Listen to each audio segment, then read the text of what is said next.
में जो सीएम आपके बीच नहीं हो सका। बंगाल के मेरे प्यारे भाई और बहनों, प्रत्यक्ष होकर देश में कोरोना से जो स्थिति है যশস্বী প্রধান उस वजह से আমাদের সবার প্রিয় आज सुबह से ही দামোদর দাস মোदी अनेक महत्वपूर्ण बैठकों में व्यस्त रहा। मेरे प्रिय बंगाल के भाई ने आपके साथ मतदान के लिए जो दिशा निर्देश बनाए गए हैं उनका पालन हो, ये सुनिश्चित करते हुए ही आप मतदान करिएगा। साथियों, अंत में एक बार फिर मेरा आपसे आग्रह रहेगा कि कोरोना से बचाव के हर उपाय पर गंभीरता से आप उसका पालन करते रहें। अस्पतालों में जो दबाव है उसको हमें अपनी सावधानी से कम करना है। देश में जो सीएम आपके बीच नहीं हो सका।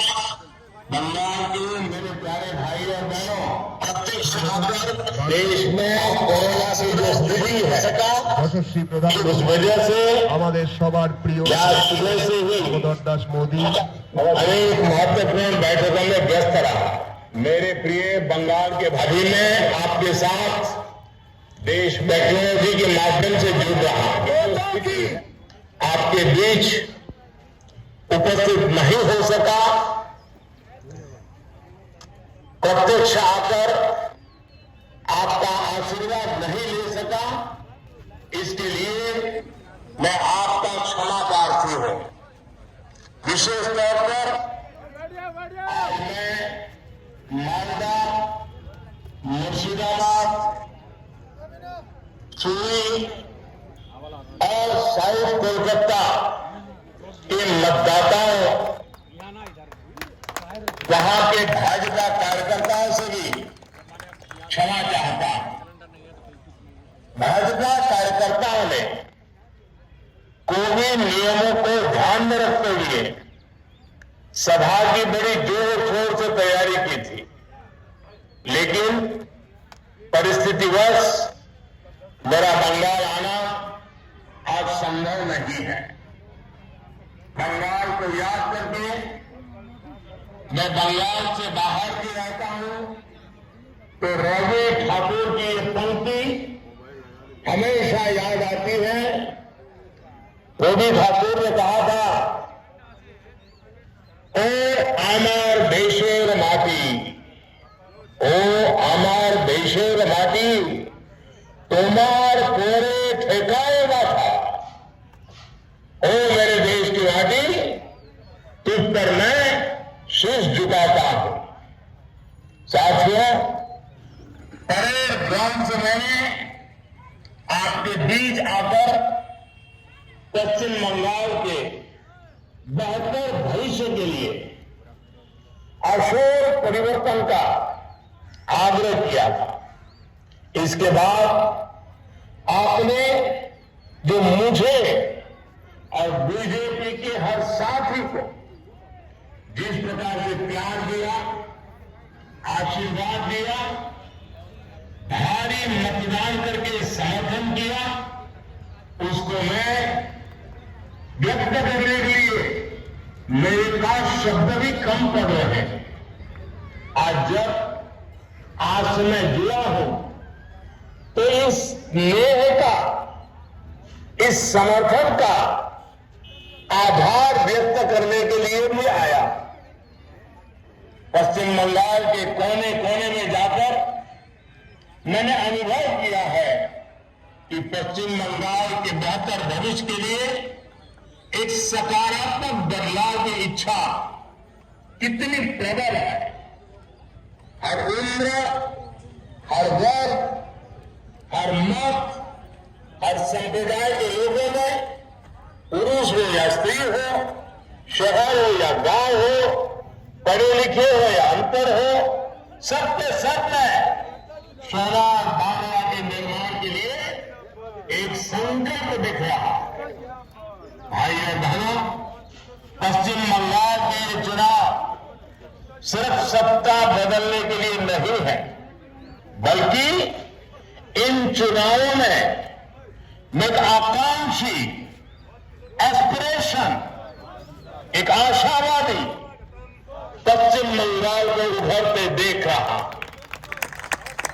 गांव हो या शहर, हर जगह बेहतर जीवन, बेहतर शिक्षा, बेहतर रोजगार, बेहतर विकल्प के लिए एक तड़प देख रहा। शांति, सुरक्षा और विकास की एक ललक बंगाल में देखने को मिल रही है। पश्चिम बंगाल आज एक ऐसे शासन के लिए लालायित है, स्वास्थ्य सुनिश्चित नहीं किया जाता। शुद्ध पीने का पानी हर घर पाइप से जल तेजी से पहुंचाना भी बीजेपी की प्राथमिकता है। बंगाल के हर घर को पाइप में शुद्ध जल मिलेगा तो माताओं बहनों की तकलीफ तो कम होगी ही, आने वाली पीढ़ियां अनेक गंभीर बीमारियों से मुक्त होगी। इससे गरीब का स्वास्थ्य पर होने वाला खर्च भी बचेगा। साथियों, स्वास्थ्य पर होने वाला खर्च गरीब की कमर तोड़ देता है। इसके लिए आयुष्मान भारत योजना के तहत 5 लाख रुपए की मदद गरीब के काम आने वाली है। केंद्र सरकार हर 3 लोकसभा क्षेत्रों इनके बीच कम से कम एक मेडिकल कॉलेज के निर्माण पर बल दे रही है। बंगाल के कई क्षेत्रों में डेंगू ये भी बहुत बड़ी समस्या रही। जल भराव और स्वच्छता के अभाव के कारण ये संकट हर साल परेशान करता है। बीजेपी सरकार डेंगू जैसी बीमारियों को दूर करने के लिए गंभीर कदम उठाएगी। भाइयों और बहनों, स्वास्थ्य के साथ साथ शिक्षा और शिल्प, इन दोनों पर फोकस करके ही सोनार बांग्ला का निर्माण संभव है।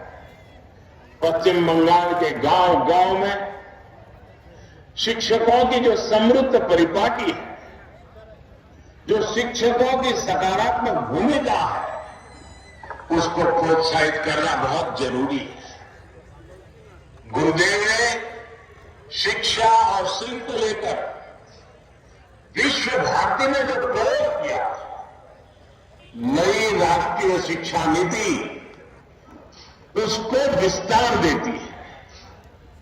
स्कूल के समय से ही विद्यार्थी को शिल्प से जोड़ा जाए, विद्यार्थी को उसकी सुविधा के हिसाब से शिक्षा मिले, जिस भाषा को वो समझता है उसमें ही उसको शिक्षा मिले। ये नई राष्ट्रीय शिक्षा नीति के मूल में है।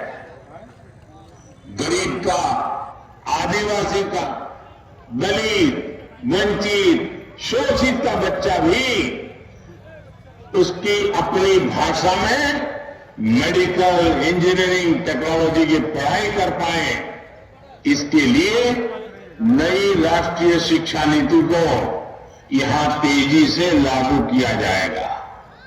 भाइयों बहनों, बंगाल के पास आम, लीची, प्याज, आलू, रेशम, जूट ऐसे अनेक प्रकार की पूंजी है। कृषक को उसकी उपज की पूरी कीमत सीधे बैंक खाते में मिले, ये बीजेपी सरकार सुनिश्चित करने वाली है। रेशम और जूट उद्योग आत्मनिर्भर भारत का एक मजबूत पहलू है। इसको प्रोत्साहित करना हमारी प्रतिबद्धता है। इसी प्रकार फल सब्जियों की वेस्टेज को रोकने के लिए भी किसानों को हर संभव मदद उपलब्ध कराई जाएगी। किसान रेल के माध्यम से फल सब्जियों के लिए कोल्ड स्टोरेज की एक बहुत बड़ी सौगात मिल रही है। कोल्ड स्टोरेज हो, कृषि आधारित शिल्प हो, या फिर नदियों में डैम बनाकर सिंचाई की सुविधाओं का निर्माण हो, इनके लिए बीजेपी सरकार तेजी से काम करने वाली है। यहां अधिक से अधिक कृषि आधारित शिल्प लगे, इसके लिए केंद्र सरकार ने पहले ही व्यापक प्रयास शुरू कर दिए। पीएम किसान सम्मान निधि के तहत पिछले 18,000 रुपये बंगाल के हर किसान को मिले। इसके लिए सरकार बनते ही काम शुरू किया जाएगा। साथियों, बंगाल के अनेक क्षेत्रों में मत्स्य पालन को और ड्यू इकोनॉमी को और अधिक बढ़ावा देने की जरूरत है। मत्स्य पालकों को प्रधानमंत्री मत्स्य संपदा योजना का पूरा लाभ मिले, ये सुनिश्चित किया जाएगा। इसके तहत मछली के चारे से लेकर दवा और फिर बाजार पहुंचाने तक एक बेहतर इंफ्रास्ट्रक्चर के लिए केंद्र सरकार मदद दे रही है। बीजेपी सरकार का प्रयास है कि मछली की प्रोसेसिंग के जुड़े शिल्प पश्चिम बंगाल में लगे, ताकि मछली के कारोबार में ज्यादा से ज्यादा लाभ सुनिश्चित हो। भाइयों और बहनों, मालवा, मुर्शिदाबाद हो, बीरभूम हो या फिर कोलकाता, हर जिले की, हर शहर की अपनी ताकत है। यही ताकत शुमार दामोदर की प्रेरणा बनेगी। गुरुदेव ने विश्व भारती के लिए जो मंत्र दिया वो है यत्र विश्वम भवते निर्णयम, यानी सारा विश्व एक घोंसला है, एक घर है। इसी भाव के साथ सबको अंगीकार करते हुए बंगाल, बीरभूम, कोलकाता ऐसे शहर हर सपने को सच करता आया है। कोलकाता देश के उन शुरुआती शहरों में था जहां बिजली आई, जब देश के दूसरे शहरों में ताने चलते थे, यहां ट्राम चलती थी। जब दूसरे शहरों में ऑटो नहीं था, तब यहां टैक्सी चलती थी। जब दूसरे शहरों में बसें चलने लगी, तब यहां मेट्रो ट्रेन की तैयारी चल रही थी। पब्लिक ट्रांसपोर्ट में कोलकाता और पश्चिम बंगाल की इसी लीडरशिप को नए दशक में हम सशक्त करेंगे। अभी कोलकाता मेट्रो के विस्तार का काम तेजी से चल रहा है। बीजेपी सरकार बनने के बाद ये काम और तेज गति से आगे बढ़ेगा। भाइयों बहनों, कोलकाता हो या पश्चिम बंगाल के दूसरे शहर, प्रदूषण से मुक्ति बहुत जरूरी है। सीएनजी आधारित ट्रैफिक, रसोई में पाइप से सस्ती गैस, ऐसे सिटी गैस डिस्ट्रीब्यूशन नेटवर्क का विस्तार, इलेक्ट्रिक मोबिलिटी, ऐसे तमाम कदमों से प्रदूषण में जरूरी कमी आएगी। शहरों में ड्रेनेज सिस्टम को सुधारना, नदी किनारे घाटों का सुंदरीकरण करना, ये शहर के जीवन को बेहतर बनाएगा। कोलकाता की तो पहचान सिटी ऑफ जॉय के रूप में रही है। आधुनिक इंफ्रास्ट्रक्चर के माध्यम से इसको सिटी ऑफ फ्यूचर के रूप में विकसित किया जाएगा। साथियों, पश्चिम बंगाल फिर से आत्मनिर्भर भारत का, भारत के ग्लोबल एक्सपोर्ट का अहम सेंटर बने, इसके लिए यहां आशय परिवर्तन चाहिए। यहां हल्दिया से लेकर बनारस तक एक महत्वपूर्ण इनलैंड वाटरवे पर तेजी से काम चल रहा है।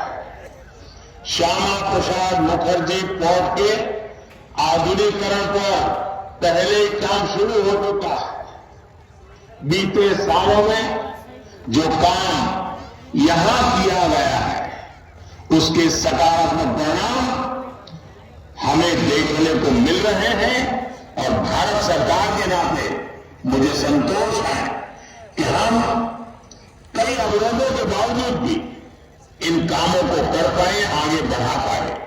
ऐसे ही अनेक पोर्ट और दूसरे इंफ्रास्ट्रक्चर को बीजेपी की सरकार तेज गति से ट्रांसफॉर्म करेगी। साथियों, गांव हो या शहर, अपना पक्का घर हर परिवार का सपना होता है। बीजेपी सरकार हर गरीब के, मध्यम वर्ग के अपने घर के सपने को पूरा करने के लिए पूरी ईमानदारी से जुटी है। बीते वर्षों में 2 करोड़ से अधिक घर हमारी सरकार द्वारा गरीबों के लिए देश भर में बनवाए गए। बंगाल में बीजेपी सरकार बनने के बाद गरीबों के लिए घर निर्माण की गति को बहुत तेजी से बढ़ाया जाएगा। घर पर पक्की छत हो, इसके लिए हमारे प्रयास और बढ़ेंगे। और डबल इंजन की सरकार ये काम बहुत आसानी से कर लेगी, मैं आपको भरोसा देता हूं। एक तरफ मिडिल क्लास के लिए होम लोन पर लाखों रुपए की छूट दी जा रही है, वहीं दूसरी तरफ शहरी गरीबों को पक्का घर दिया जा रहा है। गांव से शहर काम के लिए आए श्रमिक साथियों को भी किराए पर सस्ता और अच्छा आवास मिले, इसके लिए केंद्र सरकार पहले ही योजना बना चुकी है। उसी तरह केंद्र सरकार का रेरा कानून, जो देश के मध्यम वर्ग के सपनों को मजबूती देता है, सुरक्षा देता है, उन्हें घर खरीदने पर होने वाली धोखाधड़ी से बचाता है, उसे भी बंगाल की बीजेपी सरकार जल्द लागू करेगी। भाइयों बहनों और बेटियों की सक्रिय भागीदारी के बिना सीटीआईजी स्वागतम, सीटीआईजी स्वागतम, सरकार की एक कोशिश है सीटीआईजी स्वागतम, कि गरीबों के सीटीआईजी स्वागतम, सीटीआईजी स्वागतम,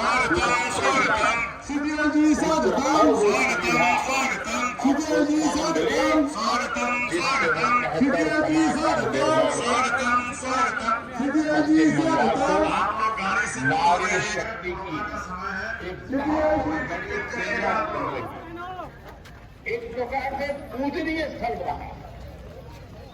बेहतर गर्ल्स कॉलेज हो, टेक्निकल एजुकेशन से जुड़े बेहतरीन संस्थान रहा हो, इसके लिए बीजेपी सरकार प्राथमिकता के आधार पर काम करेगी।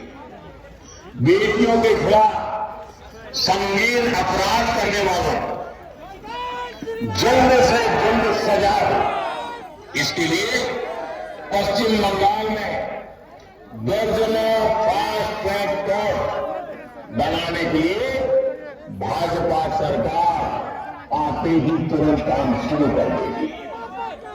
नारी शक्ति के आत्मविश्वास और आत्मनिर्भरता को सशक्त करने के लिए बीजेपी के संकल्प पत्रों में विस्तार से हमने चर्चा की है।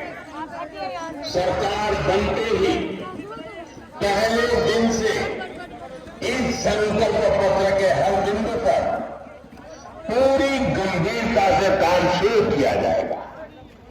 स्वराज बांग्ला का निर्माण हम सभी के प्रयासों से होगा, सबको साथ लेकर होगा। साथियों, बंगाल में 4 दशक के बाद लोकतंत्र को मजबूत करने के लिए जनता उत्साह उमंग के साथ आज निकल पड़ी है, आगे आ रही है। उसे मुक्त मन से अपने अधिकार का प्रयोग करके अपनी पसंदी की सरकार चुनने का स्वतंत्र रूप से अवसर मिला है। अब बंगाल चुनाव में मतदान के 2 फेज बचे हैं, 2 चरण बचे हैं, और एक तरफ से चुनाव की दृष्टि से एक प्रकार से मेरी आपको मैं रूबरू आकर के अपनी आखिरी रैली करके आपका धन्यवाद करता हूं, लेकिन वर्चुअली भी एक प्रकार से मेरी आखिरी रैली चुनाव की है। अब तक बंगाल की जनता ने बहुत उत्तम मतदान किया है, पूरे देश को प्रेरणा दे इतना भारी मतदान किया है। मैं आपसे प्रार्थना करता हूं कि आगे भी आप ऐसा ही करिएगा, और भले ही 2 चरण की जो अभी 2 चरण बाकी हो, लेकिन आपको एक ही बार निकलना है मतदान के लिए।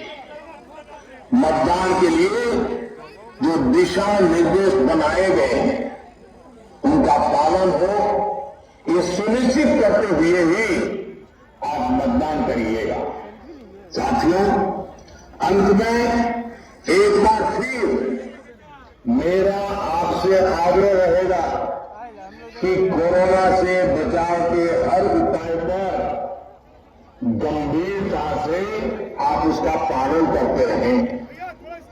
अस्पतालों के जो दबाव है उसको हमें अपनी सावधानी से कम करना है।